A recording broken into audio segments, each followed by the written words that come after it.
authority.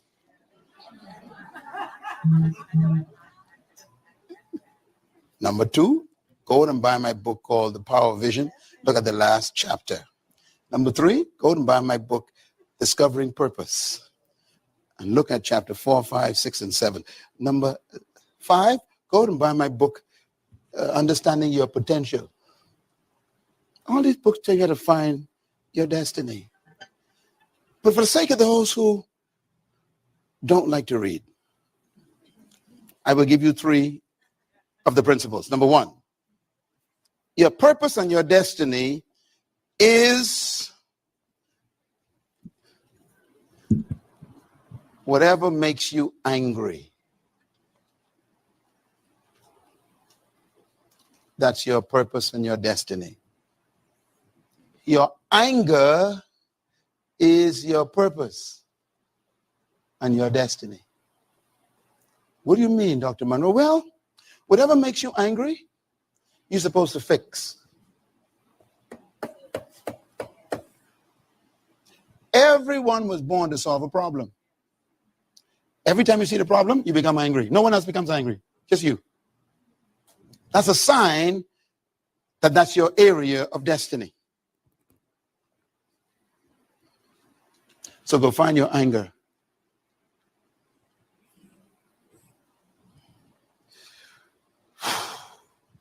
Every great woman and man was angry, all of them.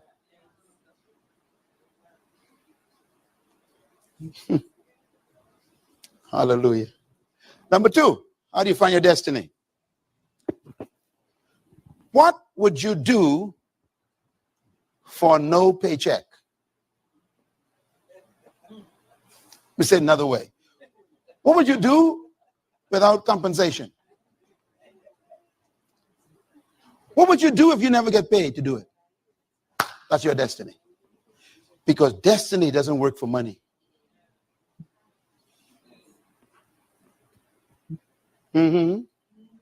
That's why a person who found their destiny don't have a job. Because destiny is not a job. It's an assignment.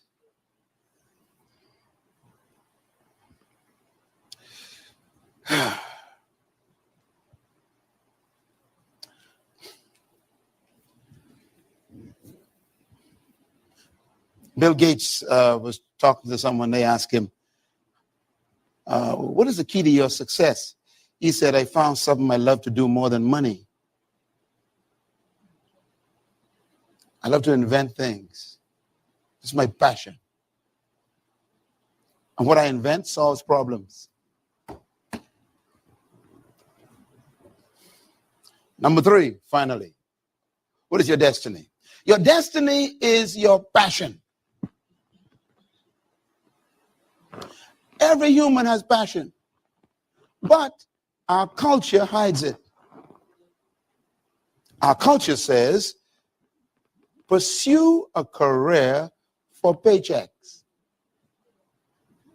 not for passion. And so you live just to survive, not to make a difference.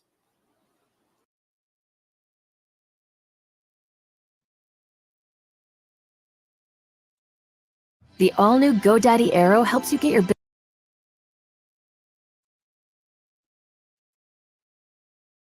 Hello, folks. Hello, folks in Radio Land, wherever you are joining me today, wherever you are. Welcome.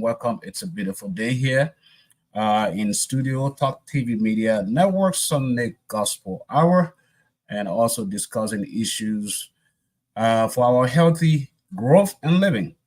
Again, today is the month of August, as you all are already aware of. Today is the 4th of August. The year is moving very, very fast.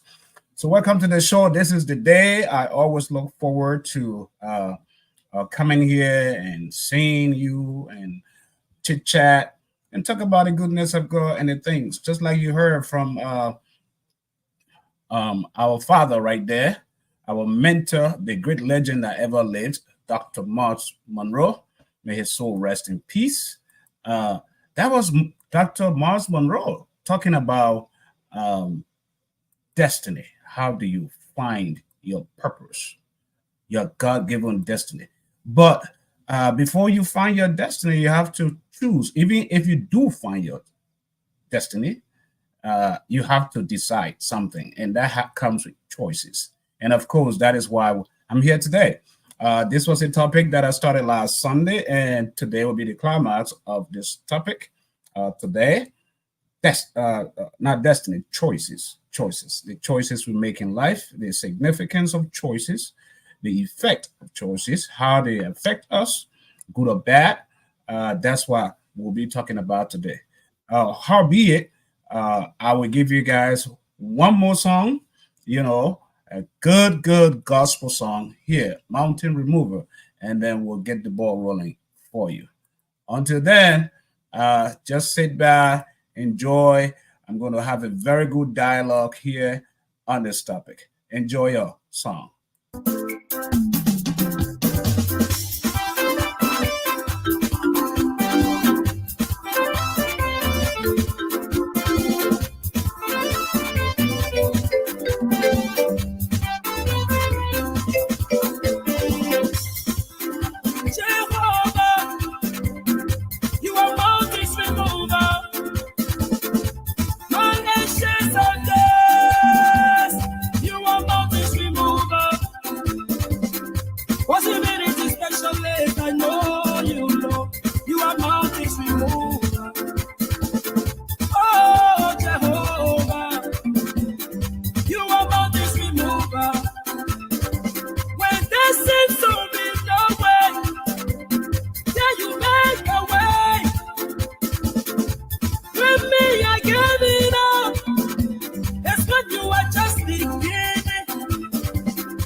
Only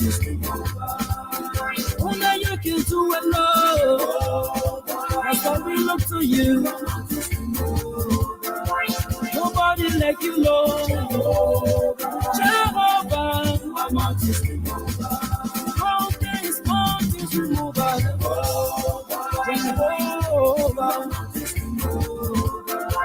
Lord, I love you, Lord.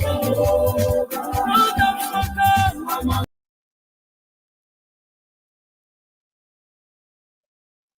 All right, all right. As you heard it out there, time is not in our favor. It is just a 1-hour show here every Sunday. Jehovah, you are a mountain remover. You are the God that removes storms, no matter what storm you are facing in your life. I can help you. You cannot even help yourself. Only God can remove that storm. Only God can remove that thing, that worry, that is in your life that you are facing. So Jehovah, God, Jehovah is a mountain remover. Folks, I have my guest for the show today that we bring in right away. We'll be talking about choices, as you may already be aware. This is the topic that we will be talking about today. Choices. This. Very fascinating, very interesting. So please share the broadcast. Again, my name is Sam Gadu, and my guest for the show, Mr. Bimba. Welcome to the show. You're still muted. Thank you, Sam. It's good to be here today. Looking forward to a good discussion. How is your Sunday going so far? Pretty good. Just came from church, and the climate is really welcoming. Not too hot, not too cold, just kind of medium. Right. So it feels good, yeah. Man, it's hot over here in Oklahoma. No, I can send you some cool breeze, man. It's hot over here. And those of you who are watching online, like I always say, welcome to the show. Please share the broadcast. But Mr. Bimba, it's an honor to have you again today on the show. I know this is not your first time on the show with me, and I will forever continue to tap into the reservoir of knowledge that you have, especially the practical aspect. Choices, like I told you, I know it was a last minute call, but you never disappoint. So I'm deeply honored to have you. Thank you. So folks, last week I started talking about this topic, Mr. Bimba, choices. The choices, the importance of choices, choices that we make in life. It has to do with not one way, but so many ways that you get to face in life. We will talk about all of these different types of choices earlier on during the broadcast. Life choices that we make, family choices, health choices, career, finances, and all of this. It has to do with which way you are going. Which way are you going? This way, that way, another way, my way. Either way, whether you go forward or go backwards, it has to do with a choice that one has to make. It comes with a decision. And if you do listen to the intro when I started with Dr. Mars Monroe, may his soul rest in peace, he was talking about the importance of purpose. And purpose comes with choices. It comes with choices. What's your take on this? Choice. Well, I guess it's a very open topic. You try to narrow it down to life, family, career, and other things. Right. But on the overall, you want to look at it generically. Once you have to make a choice, it means you have more than one thing. Right. Or you have at least more than one way. And what comes to my mind quickly is if you're going to make a choice, you probably need more information. The more information you have about the choice you're going to make, you're probably going to make a better choice based on the facts. Right. The knowledge you have about the information. The problem is that for us, as Africans, I would say, we don't have a lot of choices. And when you have limited choices, then the choice makes the choice of you. You can choose it. You are chosen. Then you become the chosen. But where you have unlimited resources, then you have the opportunity to make a choice. I can go on the left or on the right, but I can also go in front or behind. That means I have the space to do that. Right. What if I don't have the space to go behind, the left or the right, and I only have the space to go in front? That's what I mean by the choice making you the chosen. You're chosen to go only in front. But also, the other thing that I probably want to say is that there may not be a choice, but there is always a way of making a choice. What do you mean by that? Which means that you want to be creative, you want to be inquisitive, you want to research, you want to ask questions, or you want to know. I may have just one way of doing things, but I would say to me, is there another way of doing things? I think that's, to me, a millstone, a pedestal to stand on, to be able to make choices where you have limitation of choices. So that means that I'm not limited to making choices, even if I have only one choice. right? Am I willing to seek for other choices? Or is my mindset closed up that I'm not interested in any choice? There are a lot of people who have weak minds. So they would say, well, since I don't have a choice, it is what it is. So I would do what I would do. Yeah, I've heard that so On many the times. other hand, others would say, well, I know that this is the only way, but there could be another way. And what if this is a person now who is going to start asking questions or doing research or thinking or even becoming creative? Since I couldn't go in front, I couldn't go on the left, I couldn't go on the right, I couldn't go behind, can I go up? Or can I dig my way in? Mm-hmm. You created a way by creating the opportunity that may be available. So, like, you probably can't go front, back, right or left, but you could go up or you could go down. So you can see what I mean by creating opportunities. So what I'm gathering is it has to do, when you look at the definition of it, a decision one has to make between two things or more. Or more, yeah. Right. So that decision could either be a bad decision, a good decision, and we're looking at it from within that context, as in the effects. Last week, I was able to talk about the pros and cons of choices, which I could rehearse over here. But with where you're going, and when you look at the importance, how choices are so crucial in achieving success and also happiness in life, very, very important, the choices we make. Someone could be listening, as in, I have reached a point of nowhere, no return. I have no choice. Just like you said, people on this side of the planet have enormous opportunity of making choices, as in someone who's sitting somewhere in Bangladesh in a village, or somewhere in Liberia in a village, that do not have access to so many choices. But either way, it's a choice.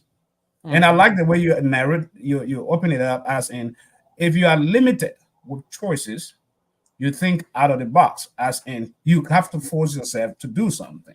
What do you say to someone who's listening, as in, how do I get out of that box in the first place? I don't see a way out. Well, yeah, I like the point where you brought the ethics of the choice that you're making. But you can't even apply ethics unless you are willing to make a choice, or Right. you have the option for a choice. So given that I have options to make a choice, then I will begin to analyze whether the choice is good or not good, or whether the choice is timely or not timely, because the time will determine the choice as well, or whether there is permission or some opportunity for implementing the choice. So that's after I've made up my mind, right? So yeah, a person who has no choice should always think out of the box, like you put it, or we'd say should be creative. Yeah. And creativity is like, okay, I probably have only one thing to do, but is there another way of doing it? A weak mind would say, no, there's no other way of doing it. Just That's accept correct. it. Yeah. A creative mind would say, well, there may not be a choice right now, but there can be a choice. And therefore, I'm going to talk to Ms. Ngadu about what I'm thinking. Or I'm going to talk to XYZ to tell me what I could do. What if you were in my situation? What would you do? Or you want to speak to books and say, well, I'm making a choice about, say, marriage. What books can I find on marriage? Or what if you're a Christian? What does the Bible say about marriage? At that point, you're beginning to gather information. You're going to accumulate knowledge, and the knowledge will begin to expose you to the opportunities that you have or you don't have, and also to help you evaluate the opportunities that you have.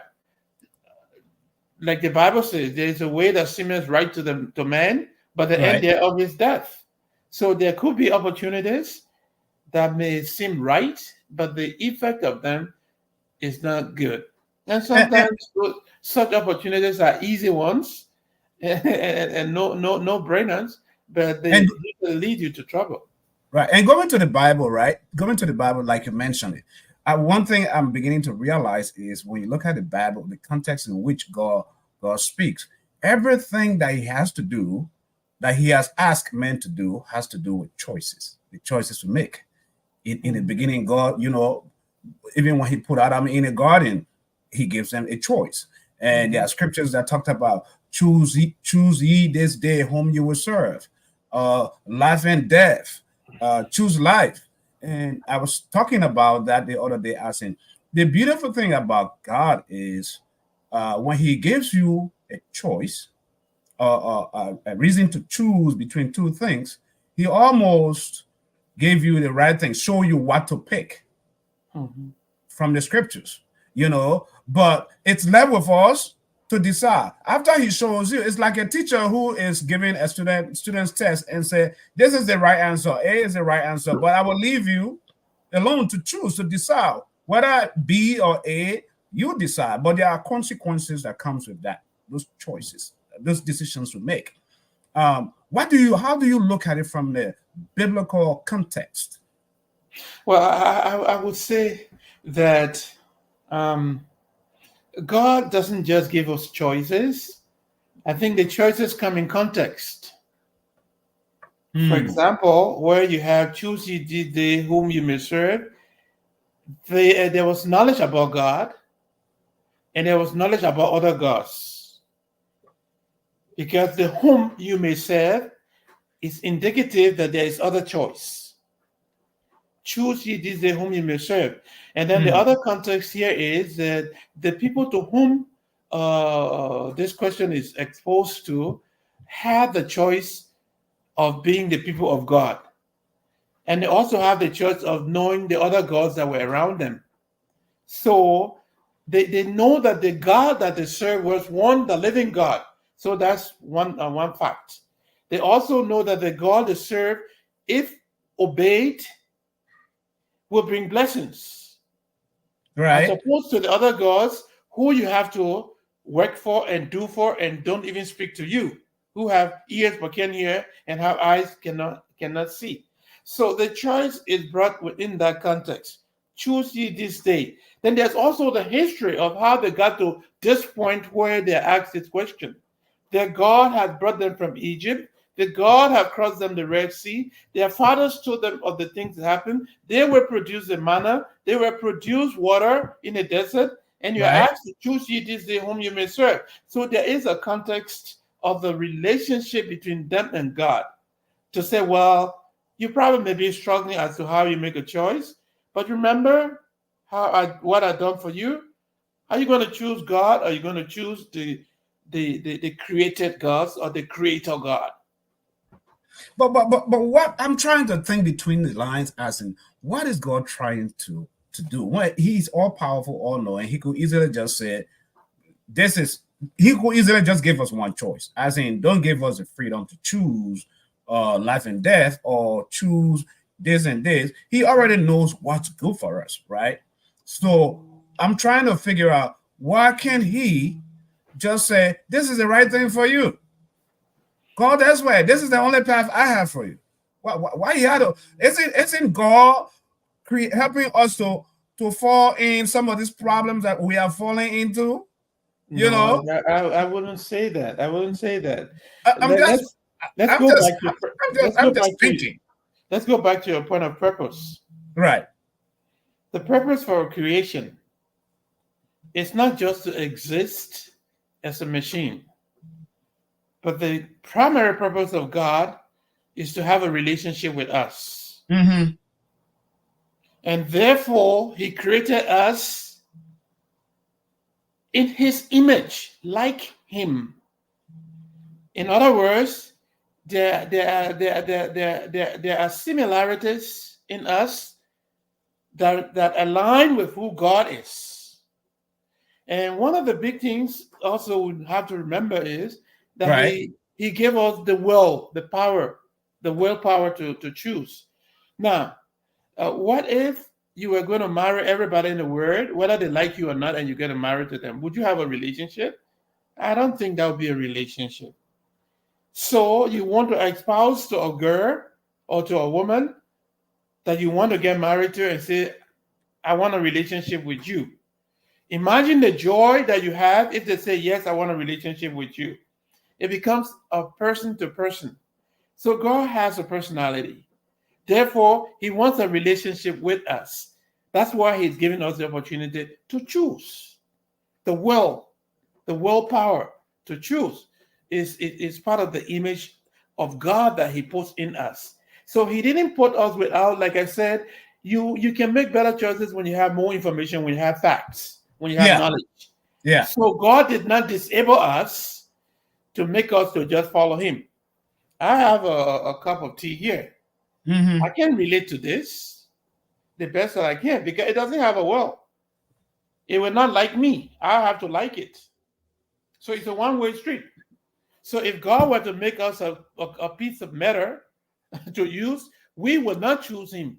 He would choose us. And what good do you have from dictatorship? Not much. Wow. That's a mouthful right there. That's a whole lot of mouthful. And as I said, listening to you and going beyond even what the scriptures are saying and the decisions we make every day of our lives, it all has to do with choices. Because I'm thinking, even the mere fact that I have to get up in the morning to get in a car, knowing there's a risk factor involved, to drive to work, being in that car, it's a choice I had to make. It's a choice I have to make to get in our car. All the risks. So when you look at all the different facets, all the different aspects, I want us to look at some of these things. Let's narrow it down, like family choices, life choices, choice with friends. Let's talk about friends. Then we'll go to the next ones.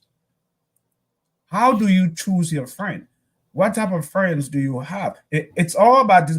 First, though, before you attack that, I'm kind of confused. Not confused, but I keep coming back and forth between the word choice and decision. Those two, kind of like intertwined.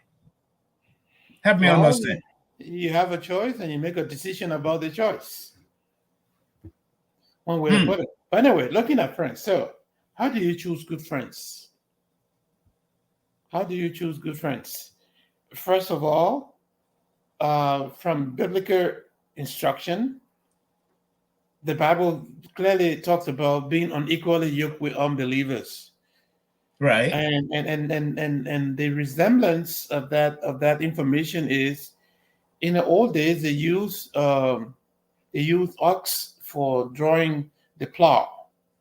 So if you have one animal higher than the other, the labor work and the output of the two animals will be uneven, or Right. even obstructive to how the other is moving. So in other words, the unequally yokeness that the Bible speaks about is being in the same alignment of frequency or in the same environment as somebody. Like, for example, if you and I have several things in common, it's easier for us to discuss. It is easier for us to talk or to share opinions, because you know what I know and I know what you know. Right. For example, I go in the talk with you in the evenings and we talk for hours. We didn't plan the talk, but Right. the topics were never exhausted because we have similarity in background and in experience and in many other ways, right? So, Right. so it makes it easier for us. But say if you were thinking opposite of what I'm thinking, the conversation would be a crash. That's no true. time. And it wouldn't be so sweet. It wouldn't be so long. It'll be short-lived. So, in other words, we have to be in aligning forces and not contradicting forces. So, if you're going to look for a friend who has the same belief with you, who has the same ability with you, who has the same traditions and culture with you, and who is likely to agree with you professionally and other means and so on. Like, so part of that is like when you talk about belief in making good friends, right? And you talk about relationships. If I know that I'm a Christian, not being on equally yoked, but then I'm making friends with Muslims or with someone who is of a different religion and all of that stuff. Sometimes I think it works for most people, but sometimes it doesn't, especially when it comes to a relationship context, because these people are very straightforward on their rules and regulations and all of that stuff when it comes to relationship, or marriage. How do you help someone who is thinking, I have a relationship, I'm involved into a relationship where I'm torn apart because my relationship is a Muslim and I'm a Christian? Relationship, friendship or relationship? Friendship, relationship that leads to marriage. Relationship. For example, do I have Muslim friends? Yes, I do. And why do I have the Muslim friends? Because as a Christian, I have a duty to present Christ to them. So it is in that context that I'm entering into that relationship. I'm getting into the relationship so that I can exemplify, be an example of what Jesus would be, right? Mm-hmm. So in other words, there's a purpose in my relationship. And because I'm already aware of that purpose and I know what I'm doing in that relationship, I think it's safe. On the other hand, what if I wanted a friend for a friend's sake without an agenda? Again, the agenda or the choice that I made will choose me to be a victim vulnerable to the Muslim who probably have the desire of converting me to being a Muslim. So I'm going to be that person that could get converted because I'm not getting in the relationship with any purpose or meaning. So I'm open to be dragged to whatever they have, if they do have anything, or it would just be a meaningless relationship that could go anywhere. It can fall out of sight. But like I said, I have Christian relationship, Christian friends, and the reason for the Christian friends is to create fellowship and to strengthen me and to remind me, support me, and to make me to be who we want to be, all of us, which means that we are aligned, we are in the same direction, we flow in the same current, as opposed to having a relationship, a friendship that is contrary to the direction I'm going. It will be opposing forces. I'll be pushing and they're pushing me like magnets, right? The North and South Pole. You'll be contradicting one another. You expel one another, repel one another instead of attracting to one another. So let's put it that way. Let's go to family. That was a good one. Let's go to the next one. That has to do with family choices over there. Normally, when you and I don't decide which family we come into, we have no choice as to this is the family I want to be into. This is the family you want to be into. If I had that choice, I think I would have said, "Where's Warren Buffett? Where's Bill Gates? Where's Elon Musk?" So I can be, the richest kid on the block on earth. But we don't choose family. But some families sometimes are difficult to deal with each other. Very, very difficult. The aspect of creating a family, you meet a woman, you love this woman, and then you get together, you start creating a family.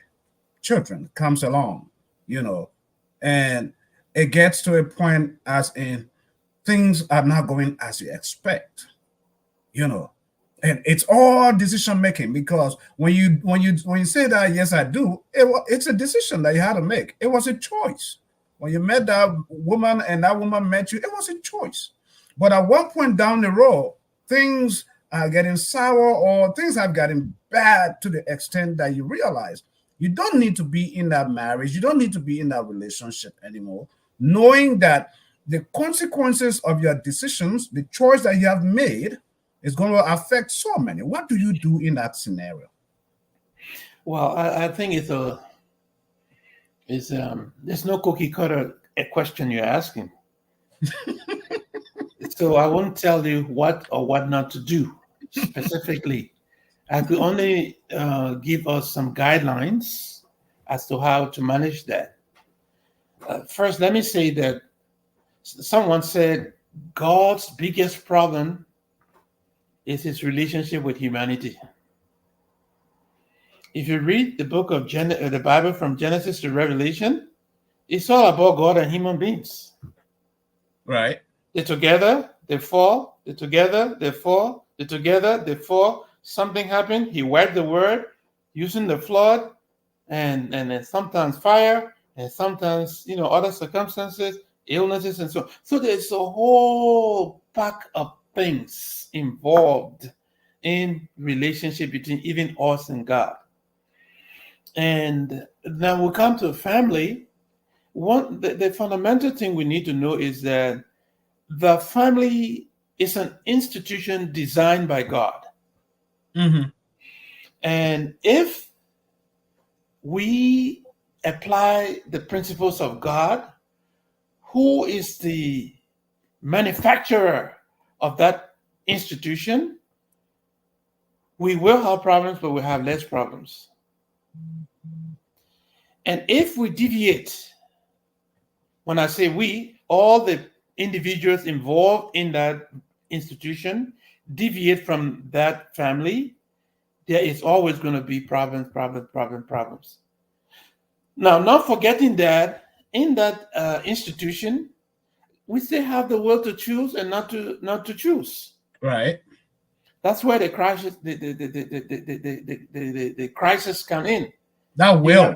That's where the crisis come in, because if I'm not aligned to walk along with you, and I'm working against you, it's not going to be fun. Imagine when you were in a honeymoon period, when you all agree to marry, when you all agree to start a family, when you all agree to be together, when you all agree on everything, it's like there was no contradiction. Nothing. It's on a flow in the same direction of the stream. Coherence and flow, yeah. It just happens. But when that coherence and that alignment is misplaced, you see contradictions and different forces come into contradict. So now, on the premise that God instituted marriage, my advice is the closer all individuals who are interested in this family come to God, the closer they get to one another. I always use a diagram like that. Say, this is where God is, and this is where I am, and this is where you are. And if we both are coming here, we get closer to one another as we get closer to God. Right. So God is in the middle. Oh, In that's the a middle, beautiful yeah. one right So there. if we're walking towards the middle, we get closer. The distance between me and you is shorter. If we're walking away from God, the distance gets longer. That's true. And because of that, there's not going to be an agreement hardly, unless the grace of God, because the direction of our energy, of our thinking, of our mindset, of what our behavior and our belief system is so misaligned that's why we cannot come together, because I'm not coming towards God and you are not coming towards God. That is so much of a good example. I mean, that picture you just paint out is so cool.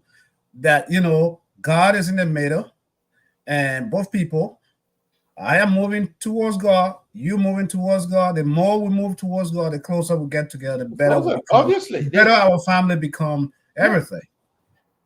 That's why there's a saying, the family that prays together stays together.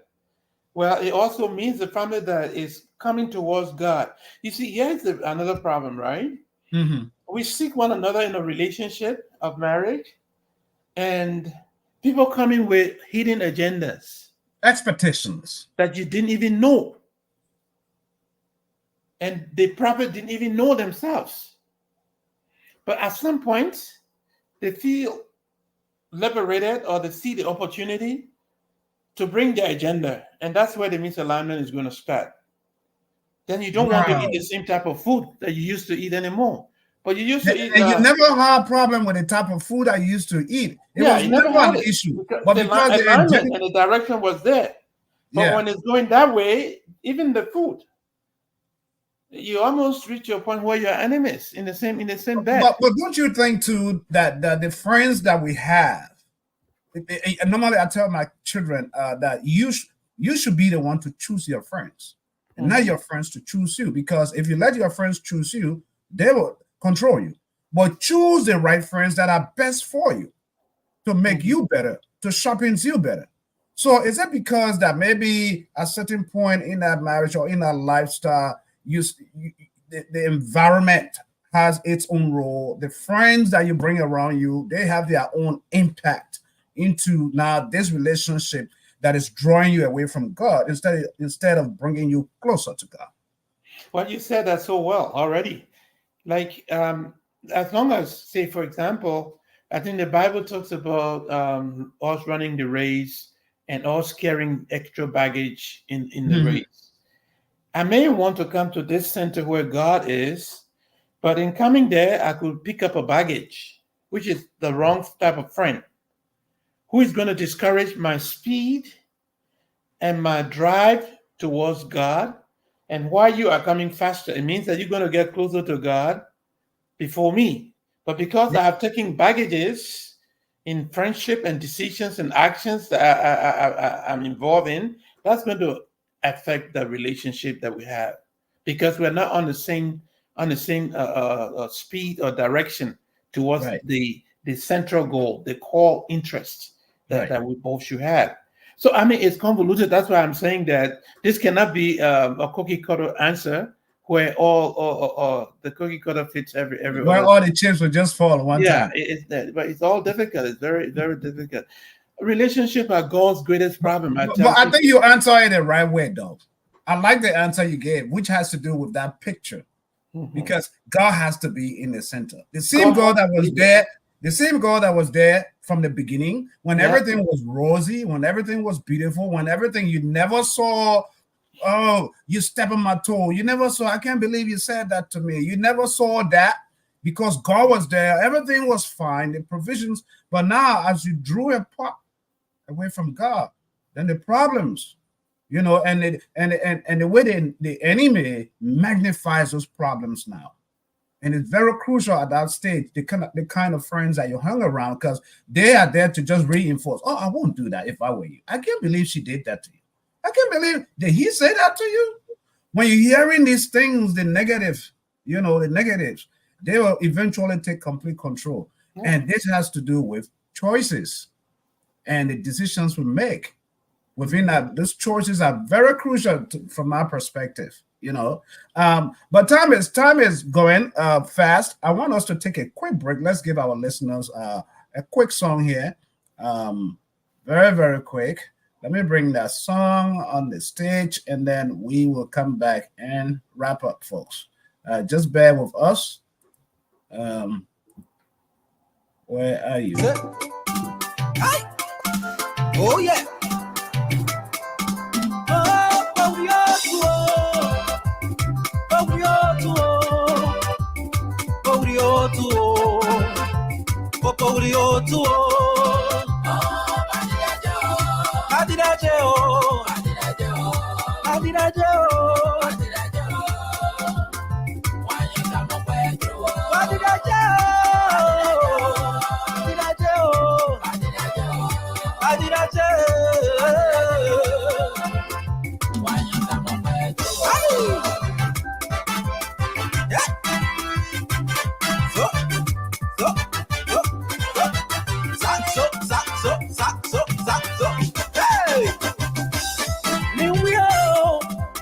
Yes, one new wheel.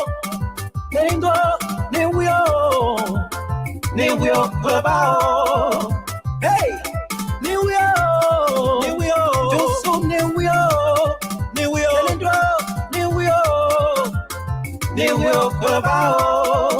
ay, hallelujah.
Promise you. Oh yeah.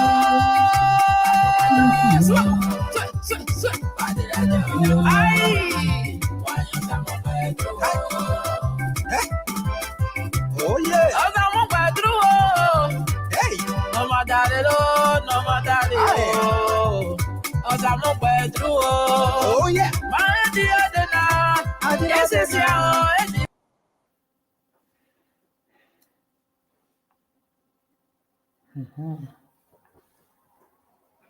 Come and see what the Lord has done. That's why the song says, come and see, folks. Folks, thank you very much for following us. This is Talk TV Media Network Sunday Gospel Hour. Here with me, Sam Gadu. Along with me today is Mr. Principal, Father. I don't even know what kind of accolades to add, to that first name. But as you can see, it's very simple. Brother Nabimba joining me on the show today. Thank you. We have a few minutes left for the show. I know it will be very hard for us to exhaust this topic because from what I'm looking at, we only spoke about probably two things: friends, family, and what about health? Can we attack health and maybe leave the rest for next week? The choices we make when it comes to health, the importance of health, the decision we make. Take it from me. Can we? Yeah. I wanted to say one or two things before we move to health. In regards to family, right? I want to leave this with us. Well, let's leave health for next week and just close on family. Yeah, let's close on family. I want to leave this with us. One of the key components that keeps family together is good communication. Good communication. You see, before families break apart, communication will be the first that breaks apart. Right. When communication fails, the opportunity for a lot of misunderstanding we become ripe. So communication is key. And then the other thing that I want to say quickly, because of time, is people forget what they say when they make vows. And Wow. one of those things that people forget when they say, or they don't even listen to themselves when they make vows, is for better, for worst. For better, for worst. It's like you're making a contract, leaving no exit. Is it forgetting though, or we just don't take it lightly We or don't take it serious like seriously. it was? We don't take it seriously. We don't even hear it because of that radiance and beauty and glow of love, of getting a partner. We're not listening. And that's where I think good counseling, pre-marriage counseling and post-marriage counseling is helpful for young people, right? Because it's like they're infatuated. For most part, they don't even know love. It's more of infatuation, feelings that they're going in. So to get to know what you're saying and what you're agreeing to, if you really know, you probably want to step back. You want to renege It's not an easy decision to just imagine make. you're making a contract before you and the other person and God. In the middle of that agreement, you are saying, for better or worse, I'm going to be there with you. Well, But more often though, brother Nat, more often for better, we only like the for better though. Exactly. But when the worst come now, that's why I'm bringing nobody it wants up. bad things. Nobody wants bad treatment or whatever. But that's what. But nobody that's what wants a marriage. Is. Nobody wants a marriage where there's no money. But that's what that means. Did you understand that when you were putting yourself into that contract, that included bad health, it included no money, it included certain behaviors that you don't like, it included having children that are going to give both of you trouble, it included every other thing, for better, for worse. So I think whoever coined that statement consider all of these aspects. It's not always going to be rosy, rosy, rosy. Then it's not real. Real life is going to produce certain negative things that will challenge that relationship. That's why the pastor or the priest is asking you for better or for worse. And you enter unknowingly into that contract. You're entering into a contract between you and man and God with the weaknesses of all the people sitting there. Imagine the gravity of that. Yeah. Whew.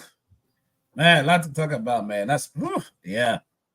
I like that aspect though. You know, in contemporary world, this world we live in, and when you look at cases on the docket, cases, you know, one of the main reasons they always use is incompatibility. You know, we're not compatible. But then you guys were so compatible. You know, 15, 20 years down the road, you felt you were compatible, you know, and stuff. What happened? Something came in, and part of what we fail to realize, especially as Christians, I'm thinking about is once you make that contract, then you become the enemy's number one target. Yeah. The enemy is now laser focused to destroying that oath, that contract that you made, and he wants to find every loophole, every way to come in to destroy. Do you know why that is so? Why? It's very critical. Here is why I see it that way. The family is targeted by the devil because God made a contract with families to bring redemption and salvation to the world and fellowship to the world. How is that so? Who were the first people in the garden? It was the family that God chose, Adam and Eve. Right. Abraham and his wife, Mary and Joseph, and so forth and so forth and so forth and so forth.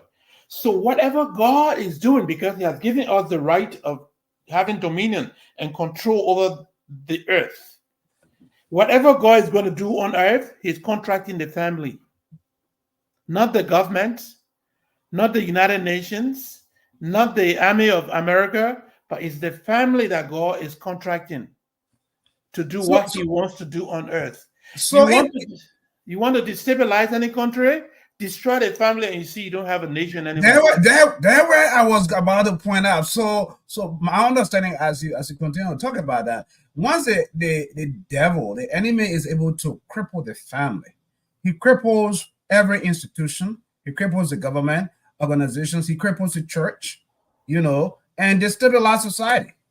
Well, do you have a church without family? No. There's nothing you're going to have to work here on earth without the family. It's family, family, family. So no wonder why all the new agenda and new ideas are targeting towards the family. Redefine the family. The day they do that, there's trouble. The enemy is looking at the family because God's great government, grand government, has contracted the family as we know it in the Bible. The family where there's procreation, continuity. When that family is undermined, everything else is going to cease. Yeah, that's a mouthful right there. But as I always say, time is our biggest enemy here on the Sunday broadcast show. I'm more on, like I always say, Liberian people say, "Ahoy for you, Papa, you got to come back." Yeah, to finish this. This is very important. What's your last word you want to leave with our viewers?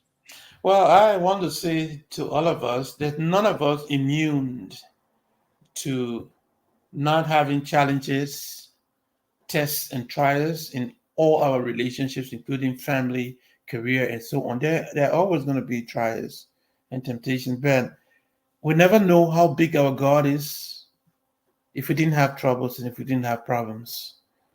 So I will point us to run to God whenever these relationships or these choices have to be made. Like I told somebody this week, I don't know what to choose. Well, if you don't know what to choose, seek wisdom. Talk to him. Talk to somebody. Pray about it. Ask questions. Seek knowledge. And you'll be able to find a way out of it and so on. It's not as easy as I'm saying it, but it's possible. That the God who set relationship between us and him, the vertical relationship, has control over the horizontal relationships that we have with other people. So we can trust God. We cannot do it on our own. Nobody is perfect. Nobody is a good relationship expert. I have yet to see one.